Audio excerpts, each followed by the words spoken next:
samedi qui vient, 12 février, il n'y aura plus de limite légale pour les rassemblements privés. Ça veut dire dans les maisons, il n'y aura plus de limite légale. Par contre, la recommandation de la santé publique, c'est de s'en tenir à 10 personnes maximum ou des personnes de 3 adresses différentes. Ça, c'est un gros changement là, qui est proposé, puis on a discuté beaucoup avec la santé publique. Évidemment, on le dit de plus en plus, il va falloir apprendre à vivre avec le virus. Ça veut dire quoi? Ça veut dire qu'il va falloir soi-même, chaque personne, évaluer ses risques. J'étais avec combien de personnes? Il y en a combien qui ont 3 doses? Il y en a combien qui ont plus de 60 ans? Etc., etc. Quel risque je suis prêt à prendre? Donc, ça va être aux citoyens, dans leur résidence, de dire, bien, moi, j'accepte 5, j'accepte 10, j'accepte 15. Donc, il n'y aura plus de limite légale, mais je le répète, la recommandation de la santé publique, c'est d'y aller graduellement, puis de s'en tenir à 10 personnes ou 3 adresses différentes.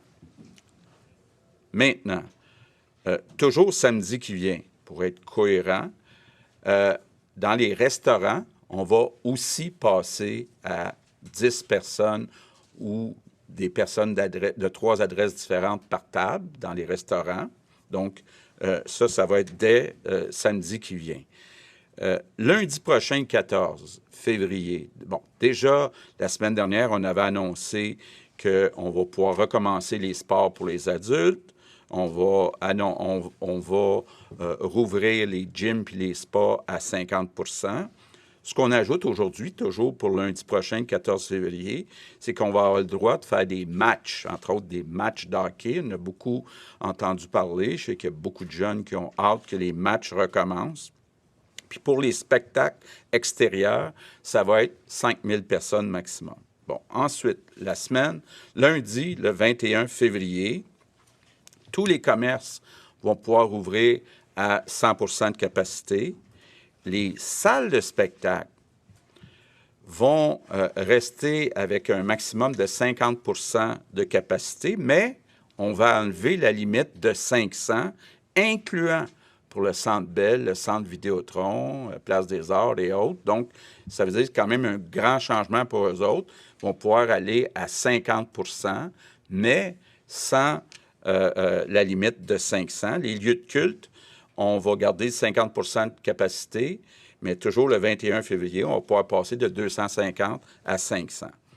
Ensuite, le 28 février, bon, d'abord, je disais tantôt, les matchs vont pouvoir recommencer, mais pas les tournois. Là. Les tournois, les fins de semaine, avec des gens qui viennent de plusieurs endroits, on attend au 28 février. Donc, ça va être à partir du 28 février qu'on pourra recommencer les tournois puis les compétitions. Bon, l'autre point important, le 28 février, puis là aussi, c'est une question de gestion de risque, c'est que le télétravail va devenir juste une recommandation. Donc, ça sera plus obligatoire, le télétravail. On le sait qu'il y a beaucoup de centres-villes qui se plaignent qu'à cause du télétravail, c'est dur dans les centres-villes. Il y a des entreprises aussi qui se disent « je suis capable de gérer le risque, pas que les employés soient trop proches les uns des autres ». Donc, ça va devenir seulement une recommandation. Puis à partir du 28 février, bien, les lieux de culte, les salles de spectacle vont pouvoir ouvrir à 100 %, sauf le Centre Bell et le Centre Vidéotron.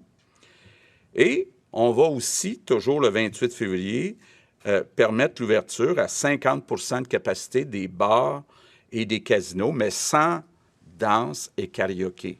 Donc, bon, puis finalement, dernière étape, 14 mars, d'abord, la danse puis le karaoké vont être permis.